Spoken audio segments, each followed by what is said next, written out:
Thank you. I'm called Naila Mutoni and I'm with my group mates, Jean-Claude Turatsinze and Rachel Chuzuzo. We are going to present about our project, which is called Guess Who Is Coming to Dinner, and we will be talking about the research and food and culture rituals that we researched about. I want to ask Jean-Claude Turatsinze to start and tell us what he researched on. Thank you. Thank you very much, Naira. Welcome. I did the incredible research about cultural events of Northwest people, indigenous people of Northwest part in America. I also did about targeting football games. So those two researches are having really good information that I want you to share. So we start with tragic portrait in Pacific Northwest. This was a high social ceremonial feast by Northwest Indians of North America. It was a feast, but which is very high. This traditional event was aimed at celebrating a given important event. So in their culture, they organized portrait to celebrate an important event. Guess which event they would like to celebrate.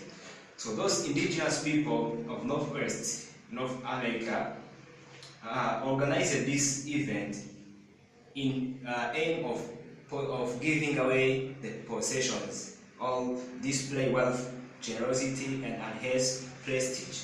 So they wanted to give away possessions, like I can organize a party to give people what I have. So that was portrait.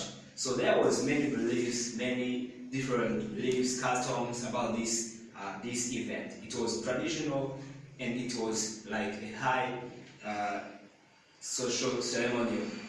For this reason, it was organized. It would be organized by high social people, leaders of tribes. They were the main people who organized this event. So there was different ideas about this event. Many people say that the term portrait comes from an Indian word which means nautica. Then it means in English gift. Gift is a gift, like if someone gives you something for free, like saying that he's gifting you something, it's a gift. So portrait beliefs and customs. There was many different beliefs, but the main one was a communal responsibility and democratic beliefs of the tribes there in that region. So people organized this event for the communal responsibility. They wanted to show the citizens that they read because they have communal responsibility. They want to fulfill the responsibility of the whole area or the whole village. So there was one aim of celebrating this event. Most portrait ceremonies were planned by tribal leaders, as I said. They were planned by leaders of tribes. For why? They wanted to show their citizens that they care about them, they love them. That is the aim, that they wanted to give their possessions. We know that many leaders are wealthy, they have many things. But here also they reflected that idea. They say that we have many things, but we don't need to own those things around. Let's share to our citizens. Let's have like a fun ceremony to celebrate together, to show that we are together with them. So this was one aim. The other belief about portraits was also that through the ceremony, a tribal leader was expected to give away possessions. I say that a portrait ceremony also provided the recognition of new social status. Also, in this event, they were expected that there should be recognition of new social status. Like, many leaders are promoted to higher ranks. So here in this event, they were expected that there will be many new social status raised high, so that people can know that. So I have such different materials used in this event. There were fish dish called haida. There were also portrait mask, a mask, something like they take on their face so that they can be like something surprising, good, which really shows that the party is interesting. So I am going to tell you about the food served during portrait ceremony. So the food served here was mainly fish and any other sea meat, and this food would be served in oil, in which oil, like they would dip the fish or the sea meat in oil. So it was something that is really delicious.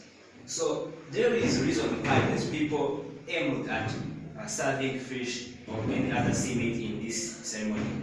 One is that they are on the west, northwest.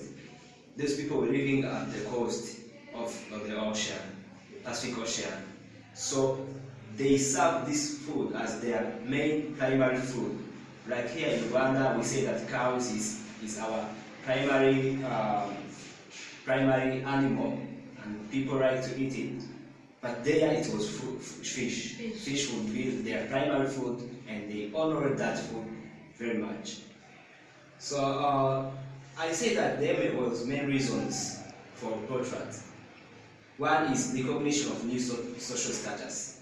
They will raise people to higher status, emphasizing the principle of stewardship as opposed to ownership. They want to show that even if they are leader for all, and they want the interest for all. They don't want to own people, but they want to fight for the interest of the whole people in their village. There was also a portrait to celebrate a marriage. There was also a portrait to celebrate a birth of a child. So that was about portraits, which is a very good and interesting event that was held by Northwest people, Indians, were the indigenous people who lived there in North America. It was really good to search about this cultural event. So I will proceed about tailgating at football games. This was also a social culture event that was held, and many historians date this activity to have taken place back to 8 years. So this was also a social gathering. People were gathered together. They go in one area. They celebrate. Celebrating what? They celebrate before any game, any event that is expected to happen there.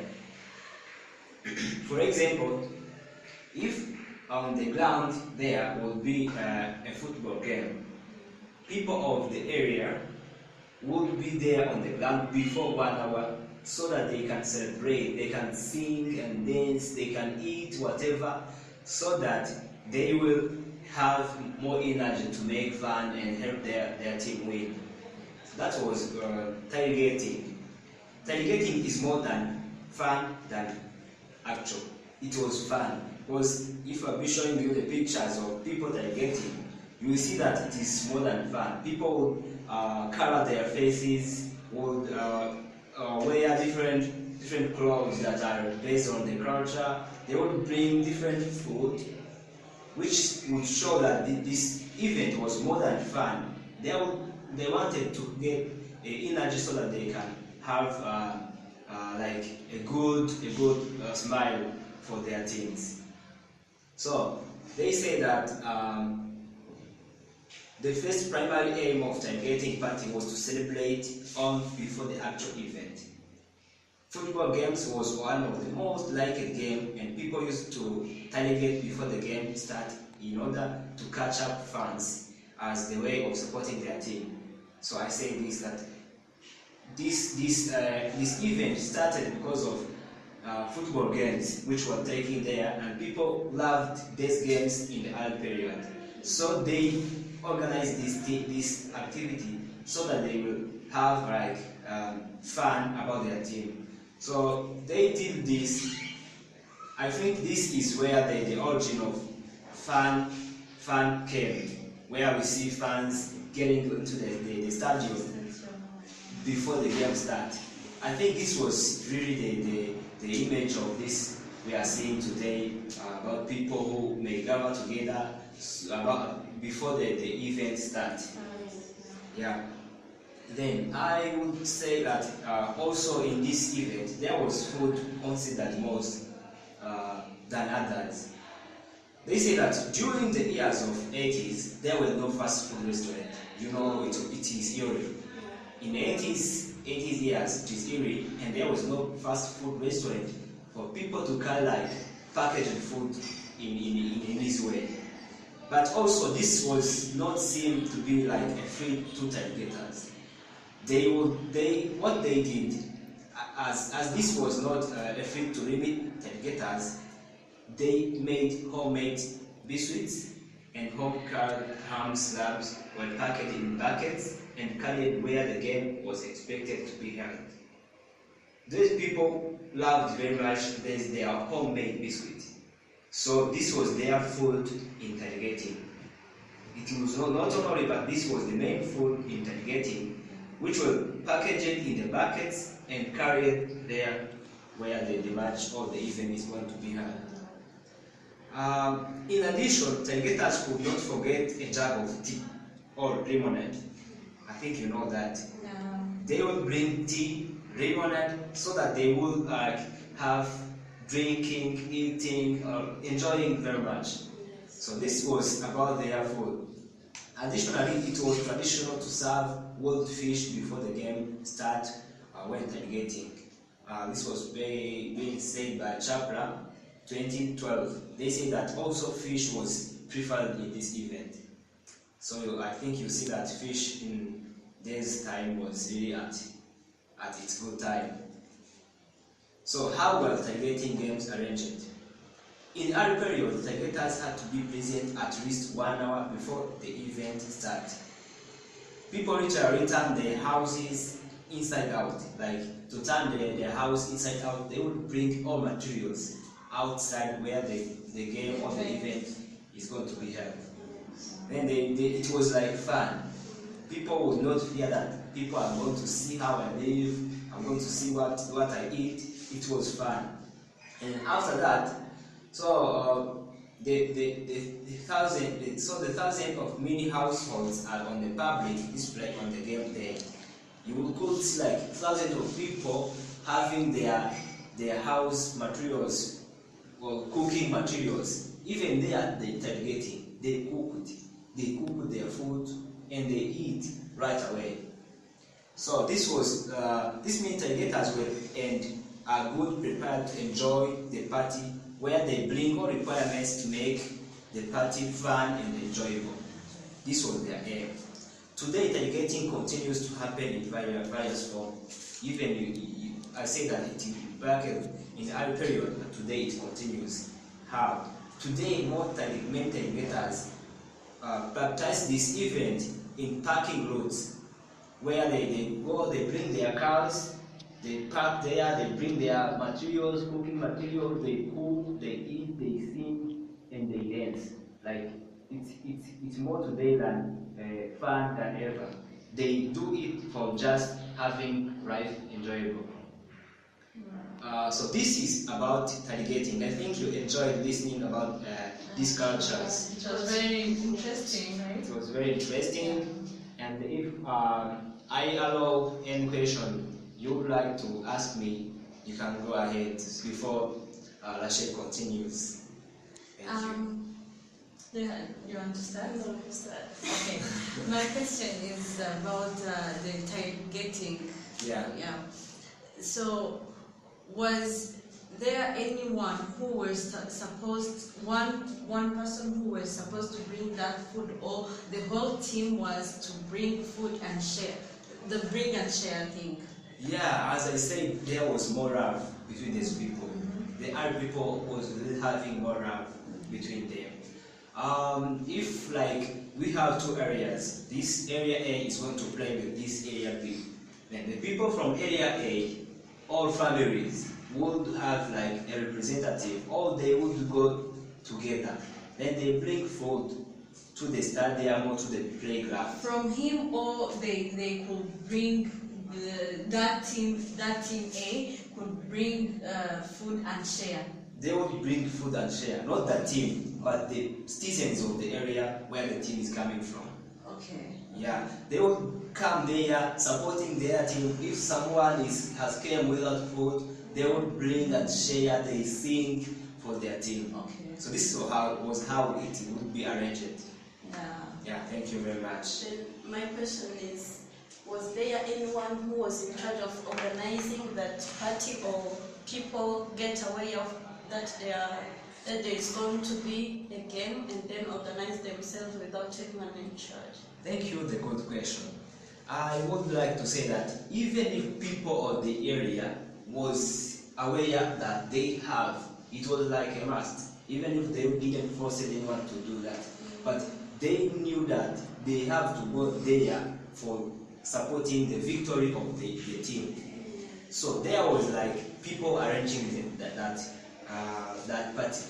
The leaders of the area, the leaders of the team, they will engage people, sensitize people to come.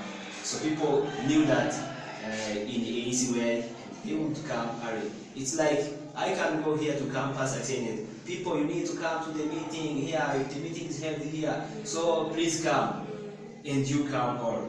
So that was how the tailgating party was arranged. Yeah, it was really good. Thank you very much. Questions. Yeah. So, Rachel, you want to tell us about your Yes. what you research? Yeah. For me, I researched about the food rituals in Hindu wedding and also about the Pennsylvania Dutch cuisine. Yeah. Starting with the food rituals in Hindu wedding, as even today we know, wedding is something that people like and that they put all their efforts to make that a perfect event. So in the Hindu, it was really something great, and everyone was like wanted to participate and to have a good wedding. Yeah. That was shown by the dressing that people took on that day, the food they prepare, and the decor at the place where the event was going to take place. So something interesting about the Hindu wedding is that at the wedding day, both the girl and the boy have never met before. At the wedding day, that was the first day that the couple which is going to be married, that's their first meeting day. So it was really something great, and it was full of surprises. You know, marrying someone you never met, it is something sounding strange. Yeah. So the Hindu wedding was a very good day, and people used to dance, to sing, to perform different things, but also they eat. Some foods which was mostly used during the Hindu wedding, they include the rice, the cumin seed and brown sugar, but also the coconut was a very important thing. Starting with the coconut was mainly used in Hindu wedding as a symbol of prosperity. Yeah, Indian believes that using the coconut is like, it showed that you have so many things, and also they believe that it is a divine offering for blessing. They thought that using the coconut is like offering the blessing to the newly marrying couple. Yeah. Then after using the coconut, Indian also used the rice as something important during their wedding. So for Indians to use the rice, it was like a symbol of fertility and prosperity to the newly married couple. Yes. How they use it is that both the groom and the bride, they sit together, and then they have like a pot of rice. Then they used to throw the rice to one another to see who who will be like bread in their home. So it was something funny. Until it finishes the Yes, whole until it rice. finished, and then they will see who throw much rice to another, and that person will be the one who will be great in the house. Oh, Yeah, it was really fun. Yeah. Also using that rice, like the people who attend the wedding, they throw the rice to that couple as like wishing them to have many people and also to be wealth in their houses. Yeah, it was really fun. Many people throwing rice. Yeah, there was much fun. As you can see here on the picture, like they were throwing rice to one another. Yeah, it was really great. Also something that Indian used, it was the cumin seeds and brown sugar. And that was something like they took, like there was cumin seeds, they put together with the sugar, and then they burn that, like that thing, like having seeds and putting it with sugar, and then they burn that. That combination. Yeah, that combination. They burn the combination, and like the fumes which was going out was like the bracing. Oh, Yeah, it was like bracing. Everyone who will like absorb that fume, it will like having bracing from the new married couple. Okay. Yeah, that was about the Hindu wedding, and as you can see, there was many rituals behind. They believe that they are bracing, they are wishing prosperity, they are wishing fertility. Yeah, it was most fun. Yes. Then about the Pennsylvania Dutch cuisine. Yeah, the Pennsylvania Dutch is actually the southern and central part of the Pennsylvania region in the United States of America. Then this place have been occupied by many migrants, and they do not have, determining their culture was hard because they were from different regions, and they couldn't put together and have one culture, so it was very hard. So those migrants arriving in that area, they tried, some were highly wealthy and some were very poor, so their social status were different. Yes. Having something to eat was very hard for those who came poor because they have no jobs yet, they have no farms to cultivate. It was very hard for them. Yeah. Arriving there, people tried to put together themselves and tried to have like a conversation to think of what to do as a new people in some area. Yes. So they found that they can't find industries easily to manufacture the food, to do what, so they decided to be innovative. Like in the article I read, they said that those people tried to be creative. They become creative as a way of finding something to eat. That's where they talked about they can even cook some fruits like apple, like oranges. Imagine cooking a fruit, it was something strange, but they did so as a way of getting something to eat, as some were very poor. Yeah. Making such creative way, the Pennsylvania people tried to make some great food and everyone enjoyed. They have like beliefs that they have to cook like seven types of food, which was like sweetie, and other 7 type of food which was not sweetie, like which was salty, and then make the combination. It was like the food, as you can see here on the picture. They tried to use For one meal? Yes, for one meal. Oh, They used 7 types of food, which was, yeah, you can see here on the food, they have eggs, they have apples and different types of food. Then making the combination of them, they can make one type of food that they're going to take, for example, for lunch. Yeah. Something important, interesting about those Pennsylvania people is that they don't like to take the food alone. They always share their food. Yes, many families put together themselves. They put the food on one big plate and they sat outside the house and then they share, having conversation and having fun. Yeah. It was something great. Okay. Yeah.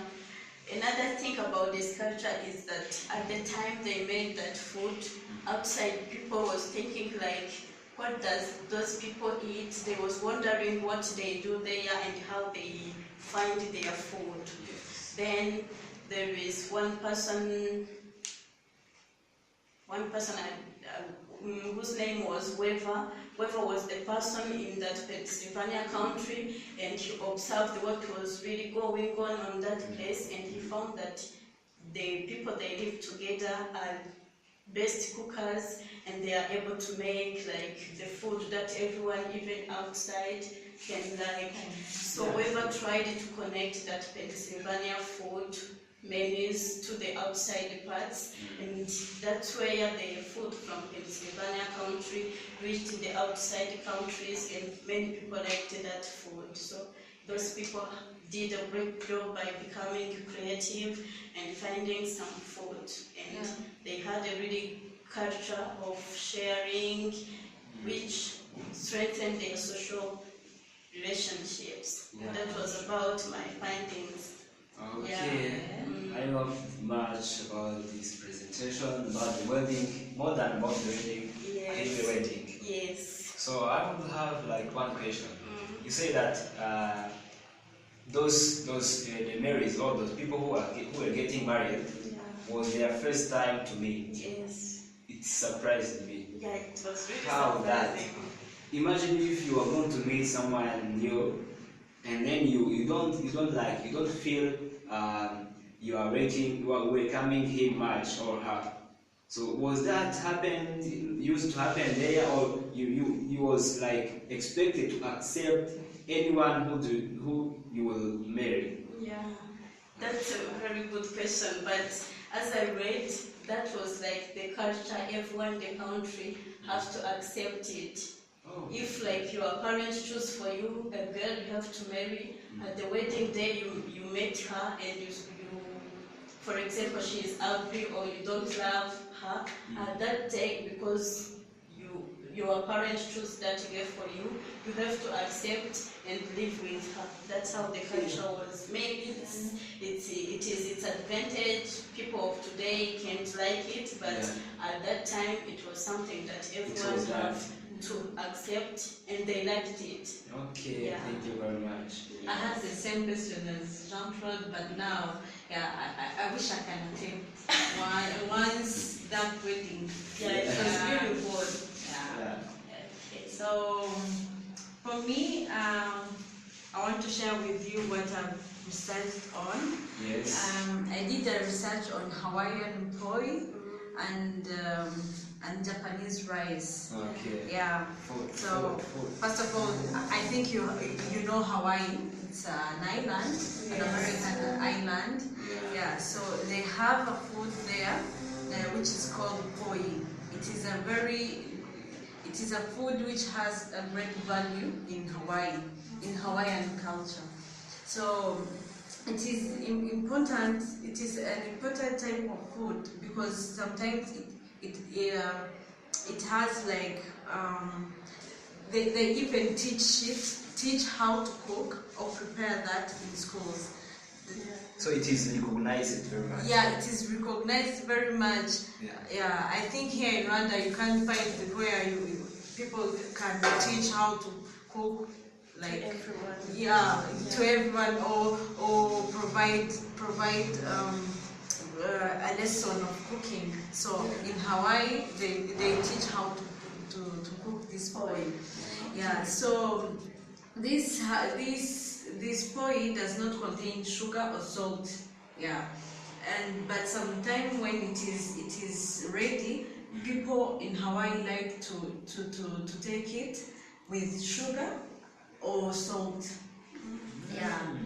And additionally, poi is made from taro plant. It is a plant in Hawaii that they take from it and then make poi from that taro plant. Yeah, and it is associated with haloa. Haloa is said in Hawaii. They believe in one god called Haloa. Haloa. So yeah, it has some rituals, and yeah, they think that this plant has something to do with Haloa. Yeah, so it is the ritual or the event that can happen from that point is that in Hawaii, when they finish to cook it and then put it on the table, when it happens that they found that it is uncovered, people think that Haloa is there and telling them that they have to be together and strengthen their relationship. So they believe that Haloa is there and ordering them to, if, for example, if I have misunderstandings with Rachel, at that time when I find the poi is uncovered, we have to settle our misunderstandings and then be together. So yeah, and what I want you to know about this Hawaiian poi is that you can't, boys and girls can prepare it, but not anyhow, because boys have to wear, they have to wear clothes called malo. Yeah, malo. It is a short, it's kind of a short, but maybe I can show you it. Yes, you can show us. Yeah. That is malo. Yeah, this is a malo. So they wear it without putting it on a shirt. So they wear it like this. So for girls, they just wear what they want, but they have to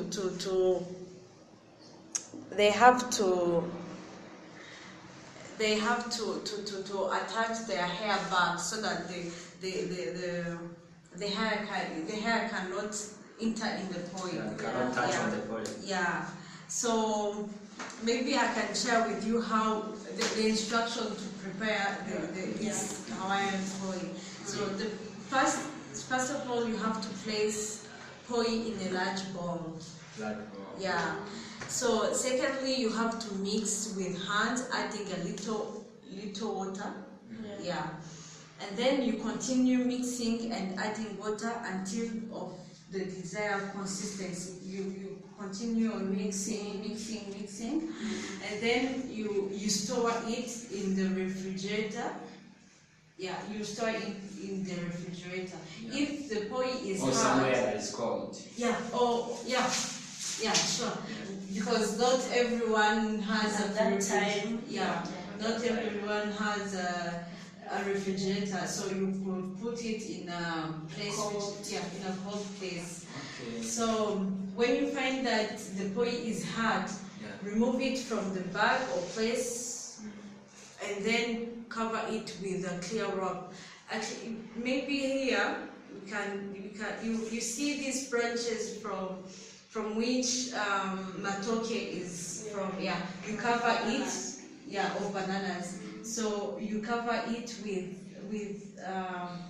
on that poi, and then you put in a cool place. It will become soft, and then you eat. So let me continue with the Japanese rice. Okay. So in Japan, the rice is an important food in the Japanese culture. Yeah.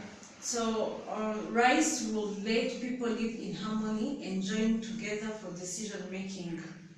Yeah, because many people in Japan could depend from one another. Yeah. That means if I have rice and you have something else like beans, because for every meal in Japan they had to eat rice. So that people will depend from one another, because you could give me beans and then I give you rice. Yeah. For us, we exchange, because I have many rice and you have many beans. Yeah. So another thing is that in Japan, rice was very used in different occasions, like in like in weddings, in different events, and also it was taken of a great value where they took it as monetary as a monetary value where they could you could give me something, I pay you rice. Yes. Yeah. Okay, So- it was like the medium of exchange. Yeah, medium of exchange, yeah. And it was used by the emperor where he was using the rice in his priestly functions, yeah, under the Shinto religion. Yeah, that is a religion there in Japan, and revolved around rice growing and included rice products in his ritual. Yeah. Yeah. And in addition to that, rice was taken as medicine, and this is because the emperor, there was in Japan an emperor called Hirohito, who tended to, he was very sick, and they brought rice and he cured. Yeah. He became cured. So they take it as a medicine. Medicine. Yeah. So they could use also that rice in ceremonial, coronation ceremony. Yeah. Yeah. So rice was taken only as the major food, but also I had currency, as I told you. Yeah. So everything that is on the rice plant is used there in Japan, where the rice is eaten itself, stocks, recycled, provide scrub. They take it, nowadays they eat it, they take the scrubs or recycled scrubs, Yeah. they produce some other materials from rice. Okay. So yeah, I think another thing to add is that rice in Japan is cooked in the Japanese rice cooker. Yeah. There Yeah, is it like is. specific cooker. Yeah, for there is a rice. specific cooker. Yeah, this is it. Japanese Oh, okay. rice cooker. Yeah. So in Japanese like rice which is sticky, short and sticky. Yes. Yeah. Thank you. If you have questions. Thank you, Naila, for sharing. It was very interesting. But I was wondering whether anyone was able to get that material to be used while cooking rice, or there was a provider for free to get that material. Okay, the answer is that there was traditional and modern rice cooker. Where the traditional one, people could make it by their own, from clay, they could make it. And the modern one, it is from the industry. So anyone from his social status could get the rice cooker. Okay, that was good. Yeah. Yeah.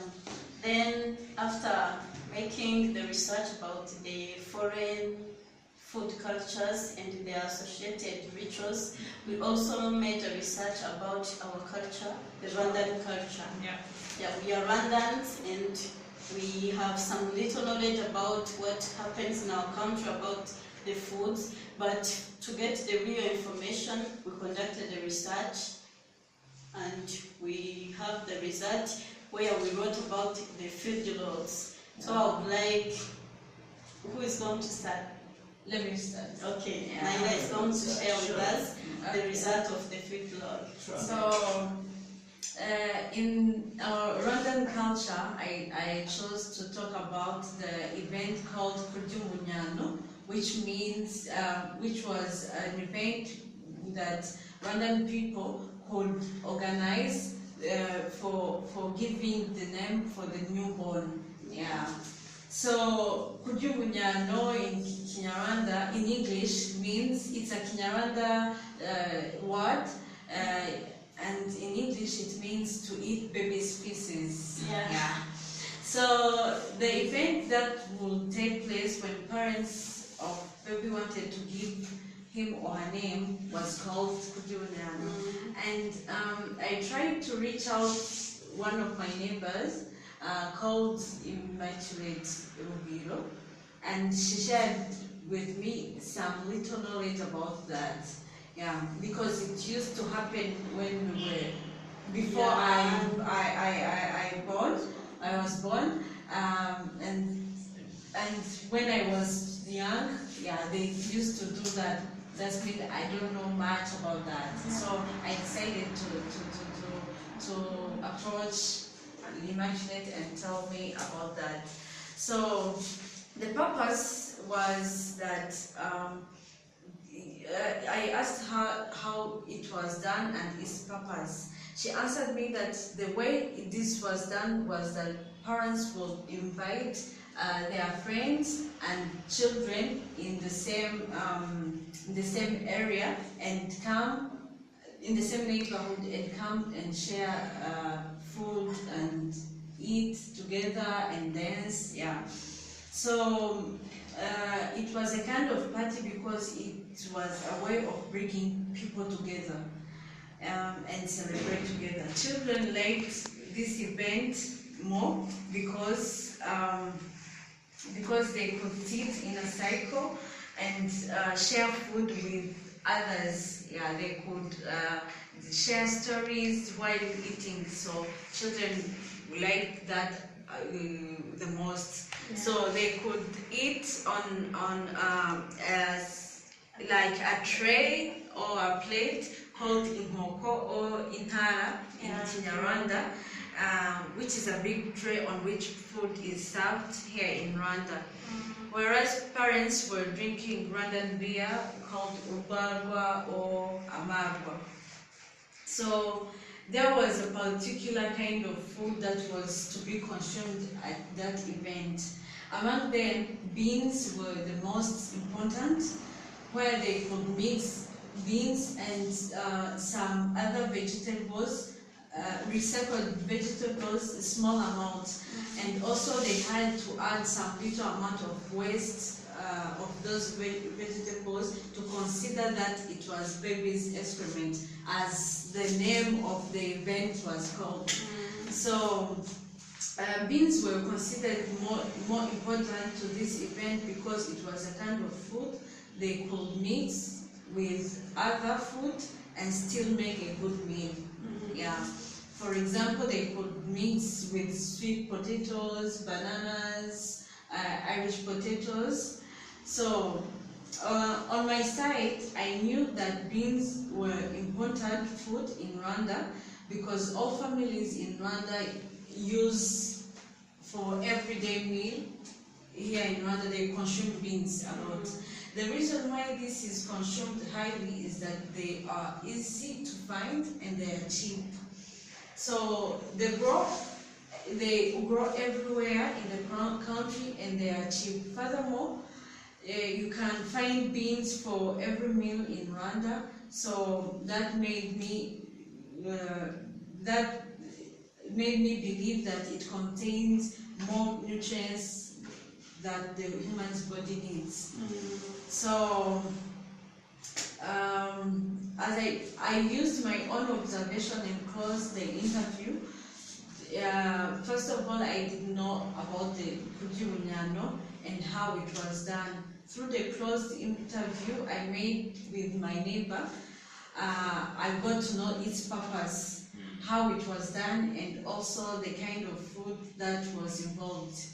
I used my observation when I was talking about what I knew on the particular food, the beans. So that was my field blog. Yeah, I will start on. Thank you. Thank you, Naila, for sharing. Yeah. But to make it clear, I can ask whether that culture is still being used or it was only from the past. I don't think. No, it's not. It's no longer used here in Rwanda because, for example, they didn't plan an event for me, and I'm a Rwandan. They didn't plan for me that event, and even my young sisters and brothers, they don't do it. And I've never been invited to that kind of event. So that means it's no longer happening. So what I know is that even now, like many things, many cultures have been evolved. Even now when a baby is born in a family, the people of the family, relatives or friends, they gather together at the home of the baby born, and then they share some little things they have. Or they have talk about the baby born. So I think it's more related to that even, Yeah, even if yeah, it sure. has evolved like paying more time. Sure, it was modernized. Yeah. Yeah, it was modernized. Yeah, thank you. Thank you Oh. for, I can see you have some little knowledge, no, much more knowledge. Yeah, really Yeah. much more knowledge. Yeah. Yes, I So, think. you can proceed. Okay. For me, the research I made is about the milk in our country, Rwanda. Yeah. Milk is among the highly valued food in Rwanda, both in past and even today. To see how much it was valued in the past, you have heard about the king owning very many cows, and I found that there was a house reserved to be there, and where a virgin girl have to be there preparing the milk for the king and other people from the palace house. Yeah, that shows how people liked milk, and that it was the first preference for the king and the other privileged people. So even today, people like to use milk.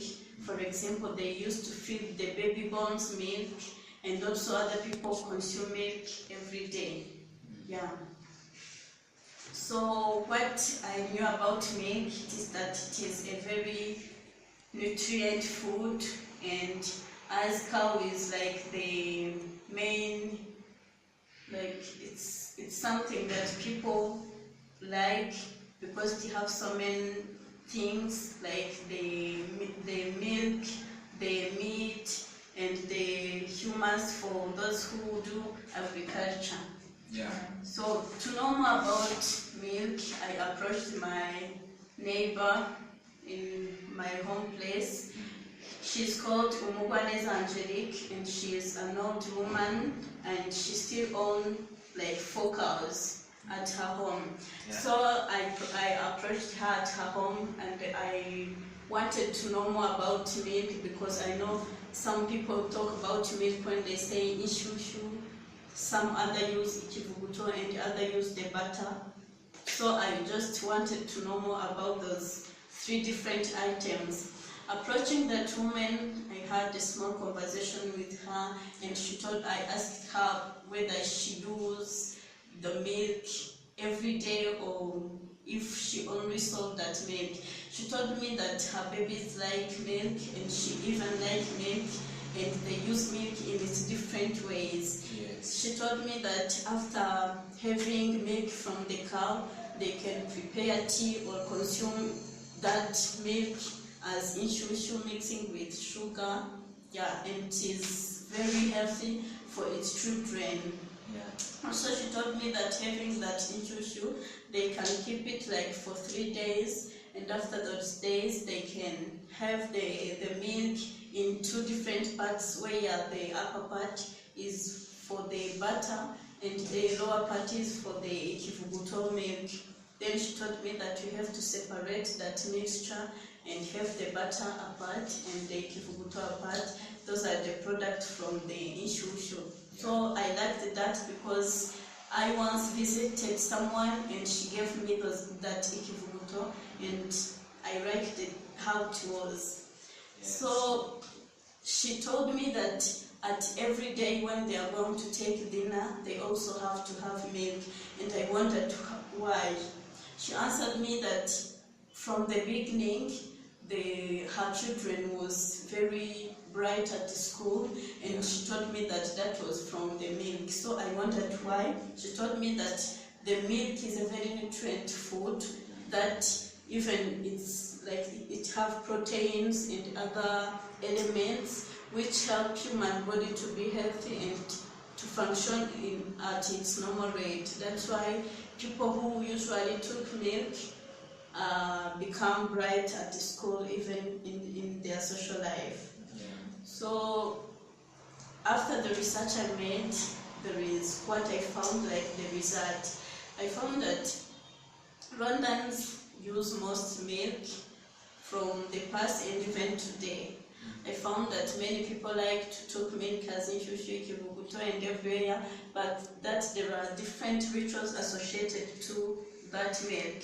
Rwandans believe that no one can drink milk standing.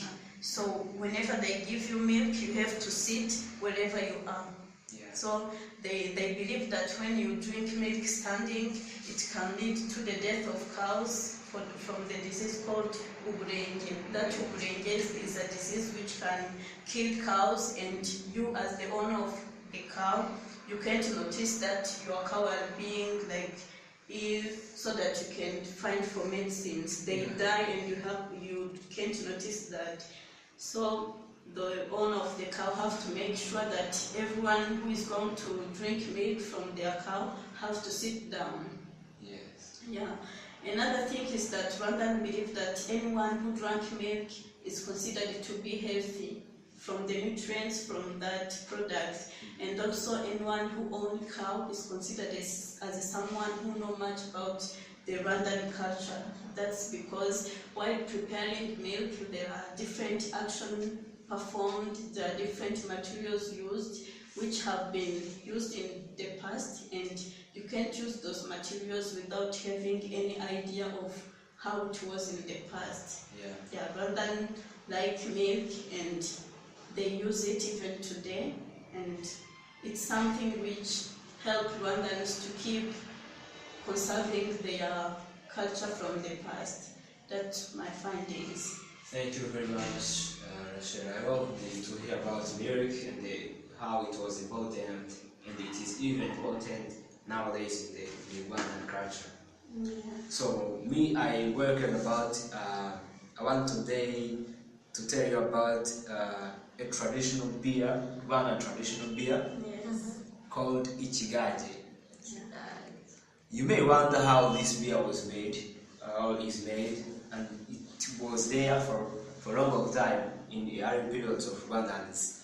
So I wanted to know much more about this beer. It is a beer made from sorghum. I think you all know sorghum. Yeah. But how you see the color of the sorghum is not how you will see the color of the beer. Even if it has not undergone any other new elements to be added, but it changes the color because of its preparation. So Ichigaji was an early drinking beer of Rwandans that was used in most traditions hosted by early Rwandans. Sorghum crops from which Ichigaji is prepared hold a lot of traditions and rituals to the Rwandans of the early period. So I knew about this beer, but I didn't have much information about it. So I get interested to make research about this beer. So I knew that this beer is made from sorghum crops, seeds.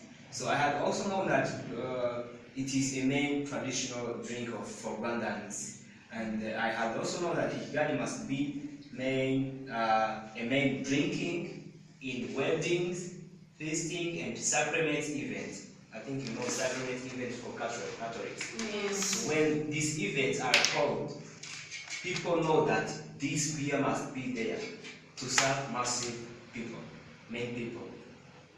So to start my research, I have gone to a woman who is 60 years old, and he's my neighbor. He knows about, she knows it is. I continued my interest in the research with a woman called Venasi Nyampari. She's 60 years old, and she used to prepare this drink. So I asked him about the sorghum beer, which hold different traditionals or rituals in Rwandan culture. she said that this crop is really recognized. The first thing he told me that this crops was highly recognized when it was said that a king, the one who would be a king, should have born with a seed of sorghum in the hand. So this was really a ritual that aimed at respecting this sorghum seeds. But also, he said that it is used to prepare this traditional beer, which is even now having a role in the different events of Ugandan culture.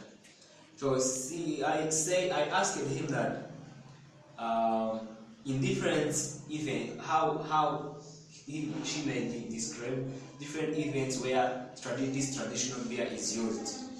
She said that this beer is used in a divination event.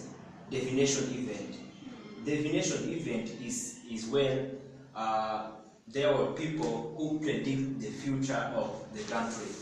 So these people were rewarded this beer, but in plus with the honey, mix it with honey. So they would prepare this beer and they mix with honey, so they got to reward these people. There were many people in the country who predicted everything that would be happening in the future. So this was like one of the rituals associated with this Ikigadi beer. The other one is in Ubudehe. The one that is used to hold an event called Ubudehe, and this was aimed to strengthen unit and help to one another. So this was an event or activity that unified people to one place, helping a specific people. So it was used mainly where Rwandan is wanted to go to cultivate the big parcel plot of land for one people. Like if I was living with different friends, and then I organized this event so that you come to dig for me, and what I rewarded was to prepare a very much beer of Ikigadi to reward you after cultivating. Yes. So this was also one, and the other one, as I said, it is in marriage activity. Marriage activity, this beer is honored very much, and it is prepared in a great volume so that it may serve massive people in the marriage.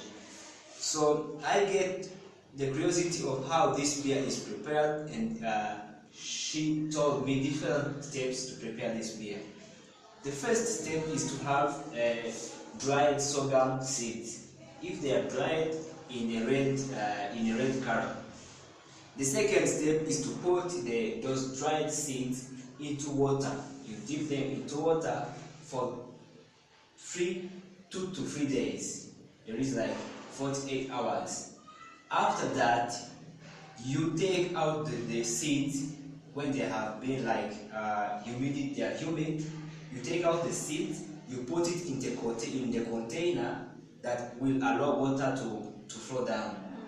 After that, you leave the seeds for 1 day in that container. After that, you take after 1 day, I would like to say that after 1 day, the seeds would have started their germination. Like they would have to start bringing the leaves, like as if they are growing or they are planted. But that does not stop there. What they do, they will bring dried leaves of banana. The dried leaves of banana called amashara are burned. They are burned and they become they bring ifu. Ifu is like the powder, the ashes of those leaves. They bring that ash. They mix with those seeds, the germinated seeds. They mix until those seeds become black. After becoming black, they take those seeds into a space, and they cover with the leaves of the banana again. They wait for 2 days again.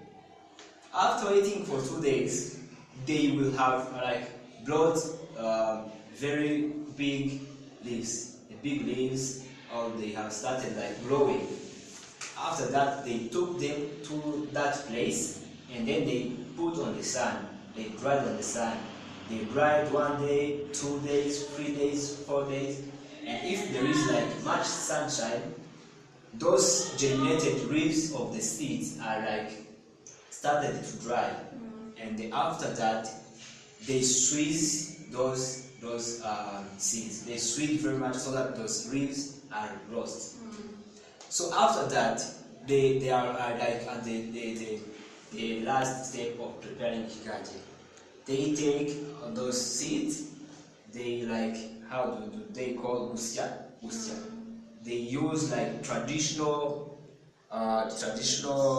way of bringing like sorghum flour, those seed flour. They bring that flour.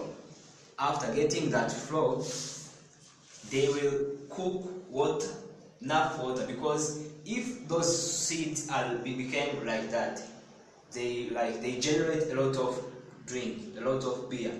And then he told me that 1 kilo of that sorghum will generate 20 liters of the beer. Oh, really? Yeah, really. It is really in great quantity. And then after you cook that water, they will let it boil, and they bring a given flour of the seeds. They put on the boiled water, so to let the water like become more boiling, and then they do that also to let the beer to have like a good smell. Okay. After that, they take that water into umuvure. Umuvure is like a container made in a tree, in a very big tree. They cut the tree, they dig a hole there, a very big hole, it becomes a big container. They put that water into umuvure and they bring the sorghum flour into umuvure. They shake for 15 minutes. After 15 minutes, it becomes like something sticky. And after that, they put cold water in that so that it becomes like less hot. After that, they take that liquid into ichibindi. Ichibindi is a container made from clay. They put it into ichibindi and then they cover very well so that they attract the hotness. They put it in a room of the house and then they let it for 1 day. If they have made the beer today, then they will let it for the whole night. In the morning, the beer is becoming like this. I think you can here see well how this beer is. Oh, really? Yeah, the beer becomes like this. Okay. And I think you see how this beer is really like interesting. It may like put you to want drinking it. Yes. Yeah, sure. And then after this, people are ready to come and consume. They are very good and they are very happy to drink about this beer. And then how they drink this beer was to bring traditional imiheha, how they call imiheha? Straw. They bring traditional straw made from trees, and then they gather together around the big pot, and then they drink together, conversing and telling stories about how they are living together. So this is how ichigaji is prepared, and it is really a very good beer that happened in the early times of Ugandans, and even today it is having a great role in different ceremonies. Okay. Thank you very much. It takes a lot of time to have that beer seriously. Yeah, sure. It is like an industry. If you are in rush and you want to drink it, yeah, you can't have that in few days. Really? Yeah. Yeah, it is somehow hard and asks a lot of intelligence. Yeah. Thank you very much. Yes. So to continue our presentation, I really still thanking you very much for the ideas you brought in this presentation. But again, we have seen different cultures, the foreign cultures, events, and we have also seen our own, the free cultures we have seen in our country. They all really have, they mean a lot of things to us, and we need to reflect about them, how we, people of early period lived, and even how we are living today. After that, we need to understand how these cultures differ or how they similar together. We need to understand and reflect on those differences and commonalities. For me, I noted that different cultures happen and they play a big role in the community of the practitioners. But even if cultures differ one another, but they may have different things that they have in common. For me, between those 9 cultures we learned, I saw that most of them are organized for celebrations. They organize these cultural events or food to celebrate or to reflect on a different specific thing, but which unify people around the community. I would say that in many cultures there exists a time reserved where such society members are invited to share. And I believe that the cultures we learned have this thing in common. People are gathered together to share. This is one commonality I have seen. The other commonalities that I have seen is both food cultures are used in events and ceremonies. The food cultures we have noted, indeed not in these different cultures, are used in the events. And this is why these food are honored, or they have a great role or meaning in the lives of the people who are practicing a given event or a given ceremony. For example, as you said, for the ikigai can be used in the wedding, the milk can be used in the wedding, and also beans are used in the kujubunyano event. Those are the events where many people have met together to perform different things. I think this is really cool to know about. You can also tell us the differences or commonalities you noted as we go.